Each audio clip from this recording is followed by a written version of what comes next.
6 اگست 1945 کا دن جب امریکہ نے جاپان کے شہر ہیروشیما پر ایٹم بم گرایا تو دنیا ہمیشہ کے لیے بدل گئی۔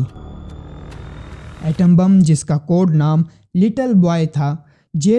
رابرٹ اور ایڈورڈ ٹیلر کی سربراہی میں سائنسدانوں کی ایک ٹیم کی برسوں کی تحقیق اور ترقی کا نتیجہ تھا۔ مینہٹن پروجیکٹ کے نام سے جانا جانے والا یہ منصوبہ 1942 میں بڑے پیمانے پر تباہی پھیلانے والے ہتھیار بنانے کے مقصد کے ساتھ شروع کیا گیا تھا۔ مینہٹن پروجیکٹ ایک تحقیقی اور ترقیاتی پروگرام تھا جو دوسری جنگ عظیم کے دوران پہلے جوہری ہتھیاروں کی تیاری کے لیے شروع کیا گیا تھا۔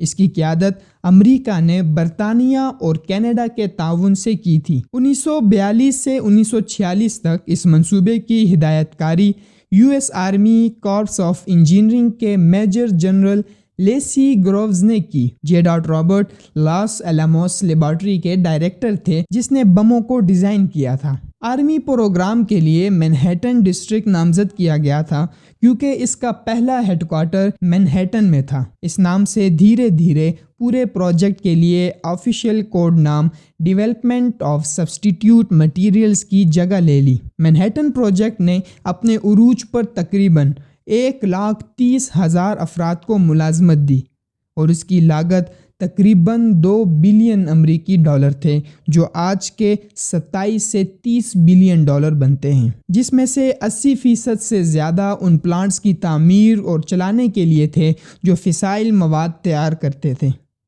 تحقیق اور پیداوار امریکہ، برطانیہ اور کینیڈا میں 30 سے زیادہ پوائنٹس پر ہوئی۔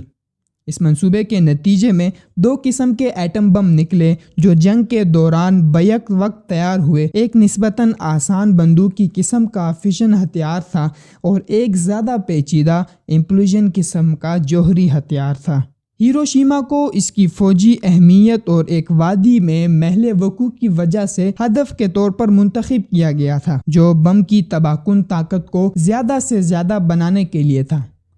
یہ شہر بہت سے شہریوں کا گھر بھی تھا جن میں خواتین اور بچے بھی شامل تھے اور جو اس کی ہولناکی سے بے خبر تھے جو منظر عام پر آنے والی تھی۔ مقامی وقت کے مطابق صبح 8:15 پر B-29 بمبار طیارہ انولا گے نے بم کو 31,000 فٹ کی بلندی سے گرایا۔ بم شہر سے تقریباً 2,000 فٹ کی بلندی پر پھٹا، جس کا دھماکہ 15,000 ٹن کے برابر تھا۔ دھماکے سے آگ کا گولا پیدا ہوا جو 7,000 ڈگری فارنہائٹ تک پہنچ گیا، جو دھات اور شیشے کو پگھلانے کے لیے کافی گرم تھا۔ ایک جھٹکے کی لہر نے عمارتوں کو تباہ کر کے بڑے پیمانے پر نقصان پہنچایا، جبکہ مشروم کا بادل آسمان پر اٹھا اور تابکار مواد لے گیا اور ارد گرد کے میلوں تک ہوا اور پانی کو آلودہ کر گیا۔ دھماکے میں زندہ بچ جانے والوں نے، جسے ہیباکوشا کہا جاتا ہے، انہوں نے اس منظر کو زمین پر جہنم قرار دیا۔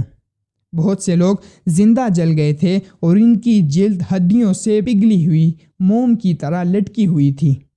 دوسروں کو شدید چوٹیں آئیں جن میں اعضاء اور بینائی کا چلے جانا بھی شامل تھا۔ شہر کھنڈرات میں پڑا ہوا تھا، عمارتیں تباہ ہو گئی تھیں اور ہر طرف ملبہ بکھرا ہوا تھا۔ اس بم نے دنیا پر بھی گہرا اثر ڈالا۔